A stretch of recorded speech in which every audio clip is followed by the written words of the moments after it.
Hello students, I am sure you are doing well.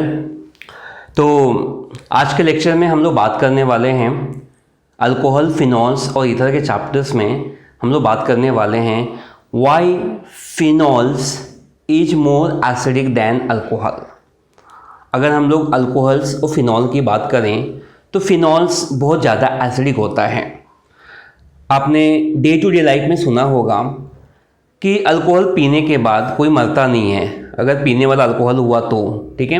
लेकिन phenyl पीने के बाद मतलब काफ़ी लोग जब सुसाइड करने की कोशिश करते हैं तो फिनाइल यूज करते हैं, ठीक है। वैसे उससे भी कोई मरता नहीं है क्योंकि आजकल काफ़ी डुप्लीकेट हो गया है, बट मरने के चांसेस होते हैं। तो आप सिंपल लैंग्वेज में बोल सकते हो आप ये कि जो आपका फिनाइल्स होता है, आई मीन फिनॉल जो होता है वो ज़्यादा एसिडिक होता है as compare to what alcohols. ये हम समझने की कोशिश करेंगे ऐसा क्यों होता है। तो सबसे पहले हम लोग केमिस्ट्री पॉइंट ऑफ व्यू से बात करेंगे। तो आज का क्वेश्चंस ये है, क्वेश्चंस सबसे इंपॉर्टेंट क्वेश्चन से बात करने वाले हैं why phenols are more acidic than alcohols. Why phenols are more acidic than alcohols, ठीक है। तो सबसे पहले अगर हम लोग बात करते हैं, यहाँ पे अल्कोहल है आपके पास में, अल्कोहल का मतलब होता है ROH, ठीक है। और फिनॉल का मतलब होता है आपका, सिंपल लैंग्वेज में बात करें तो ये आपका फिनॉल का स्ट्रक्चर हो जाएगा।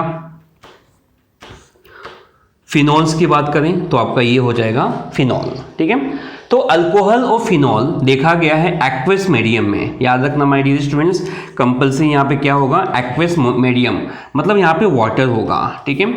तो वाटर के अंदर ये लोग क्या करते हैं, प्रोटॉन्स को रिलीज करते हैं, ठीक है। वाटर के अंदर सपोज यहाँ पे RO- फॉर्म होगा and it will form protons, it will release protons.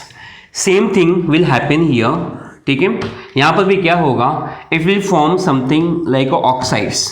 आप देख सकते हो यहाँ पे ये क्या फॉर्म करेगा, ऑक्साइड्स फॉर्म करेगा, ठीक है। ये ऑक्साइड्स फॉर्म करेगा, इसको हम लोग बोलते हैं क्या, दिस इज कॉल्ड फिनॉक्साइड, ठीक है। दिस इज कॉल्ड फिनॉक्साइड, एक ऑक्साइड से which is called phenoxide ion, क्योंकि यहाँ पे नेगेटिव चार्ज है। And this is called alkoxide ion, alkoxide ion बोलते हैं क्योंकि यहाँ पर नेगेटिव चार्ज है, ठीक है। तो अल्कोहल क्या करता है, एक्वस मीडियम में प्रोटॉन को रिलीज करता है।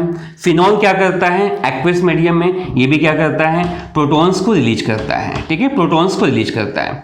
और आपको अच्छे से पता है कि कोई भी कंपाउंड अगर एक्वस मीडियम में प्रोटॉन्स को रिलीज करता है that will be acidic in nature.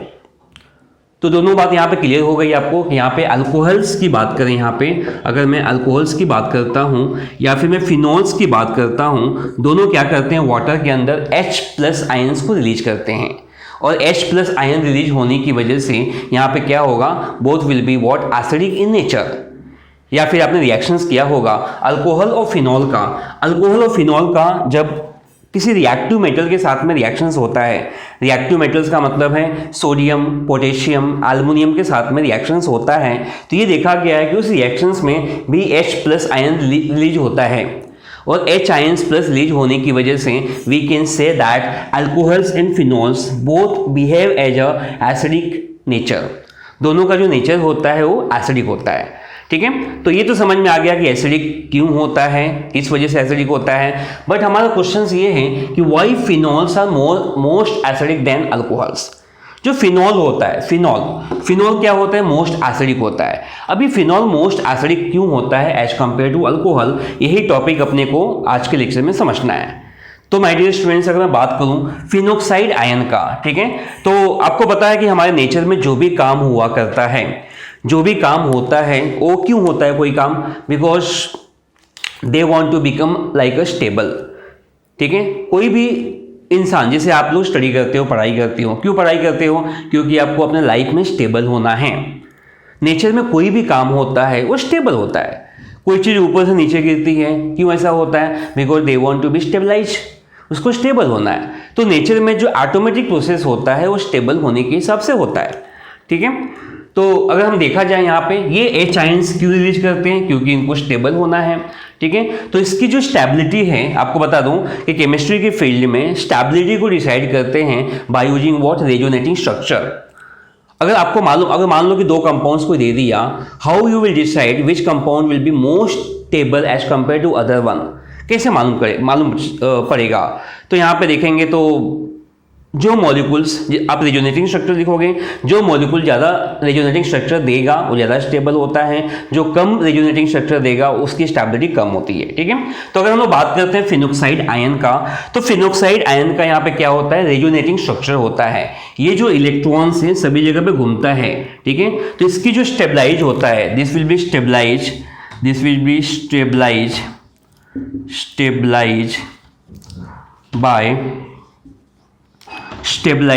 Bye resonating structure, ठीक है। तो इसकी स्टेबलाइज इसके इलेक्ट्रॉन स्टेबलाइज होगा, वो आपका क्या, ड्यू टू रेजोनेटिंग। यहाँ पे रेजोनेंस होता है क्योंकि आपको पता है फिनॉल के अंदर, बेंजीन के अंदर रेजोनेंस होता है। रेजोनेंस का कंडीशंस आपको पता होगा, वहाँ पे double bond, single bond, double bond होना चाहिए, साइक्लिक होना चाहिए। स्ट्रेट में भी होता है बट साइक्लिक में भी होता है, ठीक है। तो यहाँ पे रेजोनेंस होता है, इस वजह से क्या होगा, इसका आयन स्टेबल बन जाएगा, ठीक है। अगर मैं इसकी बात करूं अल्कोक्साइड आयन का, तो ये क्या होता है आपका, यहाँ पे जो इलेक्ट्रॉन्स हैं, this electron will be destabilise, ठीक है, ये डीस्टेबलाइज होता है, मतलब स्टेबल नहीं बनता है। क्यों नहीं स्टेबल बनता है? स्टेबल होने का कंडीशंस क्या होता है, इलेक्ट्रॉन शुड मूव एवरीवेयर। जितना इलेक्ट्रॉन्स का मूवमेंट होता है मॉलिक्यूल्स के अंदर, उतना वो कंपाउंड ज़्यादा स्टेबल माना जाता है। यहाँ पे देखेंगे तो हमारे पास अल्काइल ग्रुप है जो लिमिटेड कार्बन का होता है, ऑक्सीजन है, तो यहाँ पे इलेक्ट्रॉन्स का मूवमेंट नहीं हो पाता, या फिर यहाँ पे रेजोनेटिंग स्ट्रक्चर शो नहीं करता। इस वजह से क्या होता है, ये डिस्टेबलाइज होता है। डिस्टेबलाइज होने की वजह से क्या होगा, H आयंस का रिलीज अच्छे से नहीं हो पाएगा या बहुत ही कम होगा, ठीक है। और यहाँ पे क्या होता है, ये स्टेबलाइज होता है, सारे H आयंस को रिलीज कर देगा। इस वजह से हम लोग ऐसे कैरेक्टर डिसाइड करते हैं कौन सा ज़्यादा स्टेबल होगा। तो स्टेबल मैंने कहा कि रेजोनेटिंग के बेस पे आपका ये phenoxide ion will be most stable, तो ये ज़्यादा एसिडिक होने की वजह से ये मोस्ट एसिडिक होगा, आपका ज़्यादा स्टेबल होने की वजह से मोस्ट एसिडिक होगा। और यहाँ पे देखेंगे तो इसका रेजोनेटिंग ज़्यादा स्टेबल नहीं होता है, और ज़्यादा स्टेबल नहीं होता है तो आप क्या बोलोगे, इसका जो एसिडिक कैरेक्टर्स होता है काफ़ी कम होता है। तो स्टूडेंट्स, आई एम श्योर कि आपको ये समझ में आ गया होगा कि which compounds is most stable as compare to other, ठीक है। तो फिनोक्साइड आयन आपका क्या होता है, स्टेबलाइज होता है बाय रेजोनेटिंग स्ट्रक्चर, और ये आपका डीस्टेबलाइज होता है क्योंकि यहाँ पे कोई रेजोनेटिंग स्ट्रक्चर नहीं होता है, ठीक है। तो students please note down, we will do questions, इसके इंपॉर्टेंट क्वेश्चंस होगा वो हम लोग करने वाले हैं। तो स्टूडेंट्स, यहाँ पे मैंने कुछ एग्जाम्पल लिया हुआ है। इस एग्जाम्पल्स में हम लोग ये देखेंगे comparison of acidic strength of alcohol, और हम लोग बात करेंगे comparison of acidic strength of phenols, कि फिनॉल्स में अगर बहुत सारा फिनॉल्स दिया हुआ है तो उसका एसिडिक ऑर्डर क्या होगा, और अल्कोहल में बहुत सारा अल्कोहल दिया हुआ है तो उसका एसिडिक ऑर्डर क्या होगा, ठीक है। तो माय डियर स्टूडेंट्स, आपको पता है यहाँ पे 1 अल्काइल ग्रुप है, OH आपका प्राइमरी कार्बन से अटैच है, this is called 1 degree alcohol, carbon के साथ में 2 अल्काइल ग्रुप है which is called 2 degree alcohol, ठीक है। And this alcohol is called, you know very well, this is called 3 degree alcohol, ठीक है।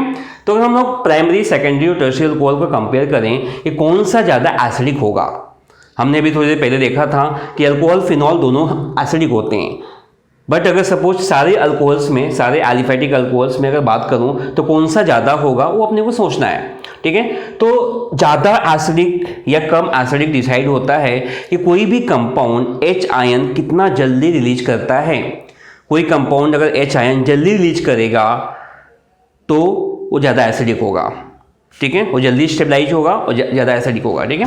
तो अगर हम लोग यहाँ पे बात करें, यहाँ पे देख सकते हो, यहाँ पे प्राइमरी अल्कोहल में 1 अल्काइल ग्रुप है, सेकेंडरी अल्कोहल में 2 अल्काइल ग्रुप है, और टर्शियरी अल्कोहल में आपके पास 3 अल्काइल ग्रुप है, ठीक है। और आपको पता है जो अल्काइल ग्रुप होता है they are nothing but what, electron releasing group, ठीक है, या फिर इसको बोलते हैं क्या, इलेक्ट्रॉन डोनेटिंग ग्रुप। ये इलेक्ट्रॉन देता है, इलेक्ट्रॉन देने की वजह से क्या होता है, यहाँ पे ऑक्सीजन के ऊपर इलेक्ट्रॉन डेंसिटी बढ़ जाती है, ठीक है। और आपको पता है कि इलेक्ट्रॉन्स का यूज होता है बॉन्ड फॉर्मेशन में, ठीक है। तो ये इलेक्ट्रॉन्स अल्काइल ग्रुप क्या करते हैं, ज़्यादा देते हैं, ज़्यादा की वजह से क्या होता है, यहाँ पर इलेक्ट्रॉन डेंसिटी बढ़ जाती है जिसके बीच में OH का बॉन्ड स्ट्रांग हो जाता है, और OH का बॉन्ड स्ट्रांग हो जाता है तो H को रिलीज होना बहुत डिफिकल्ट होता है।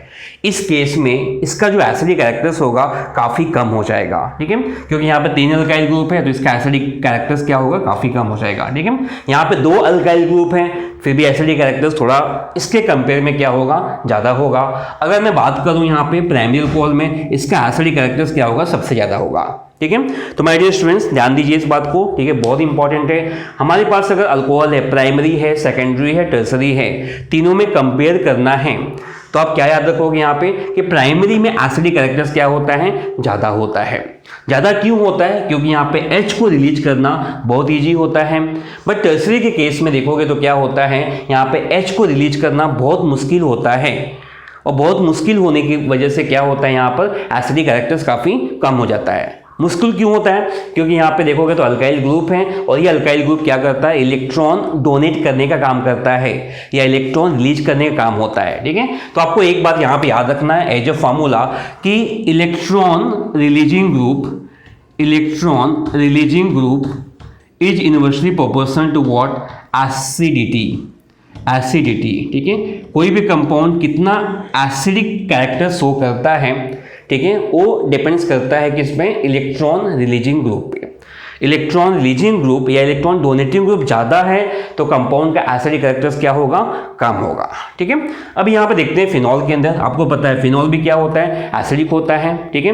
बट यहाँ पे देखो आपका यहाँ पे NO2 लिया है मैंने एग्जाम्पल में फिनॉल के साथ में, और NO2 इज नथिंग बट, याद रखना, सिंस NO2 जो होता है आपका, NO2 is electron withdrawing group, ठीक है, इलेक्ट्रॉन विड्रॉइंग ग्रुप, ये सिस्टम से इलेक्ट्रॉन्स को विड्रॉ कर लेता है। तो सिस्टम से इलेक्ट्रॉन विड्रॉ कर लेता है, यहाँ पे इलेक्ट्रॉन विड्रॉ कर लेता है। इलेक्ट्रॉन विड्रॉ करने की वजह से, यहाँ पे इलेक्ट्रॉन विड्रॉ करने की वजह से देखा गया है ये कंपाउंड ज़्यादा एसिडिक कैरेक्टर शो करेगा। ये इलेक्ट्रॉन सब निकल गए यहाँ से, इलेक्ट्रॉन निकलने के बाद OH का बॉन्ड काफ़ी वीक हो जाएगा। OH का बॉन्ड काफ़ी वीक हो गया तो इसको H को निकलना इजी होगा, H को निकलना इजी होगा, मतलब एसिडिक कैरेक्टर्स क्या होगा, ज़्यादा होगा, ठीक है। तो आप बोल सकते हो ये ज़्यादा एसिडिक शो करेगा, ये ज़्यादा एसिडिक शो करेगा। यहाँ पे 2 इलेक्ट्रॉन विड्रॉइंग ग्रुप है, थोड़ा एसिडिक कैरेक्टर्स कम होगा। यहाँ पे 1 इलेक्ट्रॉन विड्रॉइंग ग्रुप है, यहाँ पे और कम होगा। अगर सिर्फ फिनॉल होता तो उसका एसिडिक कैरेक्टर्स और भी कम होता। तो इस तरह से आप डिसाइड कर सकते हो कि इसका एसिडिक ऑर्डर या एसिडिक स्ट्रेंथ क्या होगा, ठीक है। यहाँ पे एक फार्मूला आपको देता हूँ मैं, यहाँ पे सबसे इंपॉर्टेंट है, आप बोल सकते हो क्या कि इलेक्ट्रॉन विड्रॉइंग ग्रुप, ठीक है, इलेक्ट्रॉन विड्रॉइंग ग्रुप जितना ज़्यादा होगा उस मॉलिक्यूल्स का एसिडिटी उतना ज़्यादा होगा। तो आप बोल सकते हो क्या, electron withdrawing group directly proportional to what, acidity, ठीक है। एसिडिक कैरेक्टर्स बोल सकते हो क्या, एसिडिक कैरेक्टर्स उतना क्या होता है, यहाँ पे ज़्यादा होता है एसिडिक कैरेक्टर, ठीक है। यहाँ पे भी लिख दो आप acidic characters, you can write here acidic characters, दोनों के लिए आप सेम पॉइंट्स याद रखो, ठीक है, एसिडिक कैरेक्टर्स, ओके। तो electron withdrawing group directly proportional to what, acidic character, मतलब जितना ज़्यादा इलेक्ट्रॉन विड्रॉइंग ग्रुप होगा उतना इलेक्ट्रॉन्स को विड्रॉ करेगा, बॉन्ड को वीक कर देगा, H को निकलना ईजी हो जाएगा, मतलब एसिडिक कैरेक्टर्स ज़्यादा होगा, ठीक है। So please note down, I will give some questions, okay. तो स्टूडेंट्स ये क्वेश्चंस हैं, ये क्वेश्चंस काफ़ी इंपॉर्टेंट हैं जेई पॉइंट ऑफ व्यू से या नीट पॉइंट ऑफ व्यू से, कोई भी एंट्रेंस हो सब में ये क्वेश्चंस कॉमनली पूछा जाता है काफ़ी सालों से, ठीक है। तो ये किस टॉपिक पे है आप समझ सकते हो, ये आपका अल्कोहल्स और फिनॉल्स के टॉपिक पे है कि अल्कोहल्स और फिनॉल्स में एसिडिक कैरेक्टर्स किसका ज़्यादा होगा। मैं बता चुका हूँ फिनॉल्स का ज़्यादा होता है as compare to what, alcohols. But phenols में भी बहुत सारे फिनॉल्स हैं तो उसमें कैसे डिसाइड करोगे, which is depends upon the what, electron donating group and electron withdrawing group. Same आपका प्राइमरी सेकेंडरी अल्कोहल में भी सेम केस होता है, वो भी आपका इलेक्ट्रॉन डोनेटिंग और इलेक्ट्रॉन विड्रॉइंग ग्रुप पे एसिडिक कैरेक्टर्स और एसिडिक स्ट्रेंथ डिपेंड्स करता है, ठीक है। तो यहाँ पे कुछ क्वेश्चंस हैं, क्वेश्चंस ये है, arrange the following compounds in increasing order of their acidic strength. Increasing order मतलब कम एसिड से ज़्यादा एसिड तरफ मूव करना है। यहाँ पे रैंडमली मैंने कुछ भी यहाँ पे मतलब अल्कोहल फिनॉल दे दिया है और आपको ये बताना है कि इनका ऑर्डर्स क्या होगा, ठीक है। तो स्टूडेंट्स प्लीज़ कमेंट कीजिए इस आंसर को। सो आज के लिए बस इतना ही। So thanks for listening me, for your valuable time and patience. मिलते हैं नेक्स्ट क्लास में। Bye bye to all of you, have a nice day.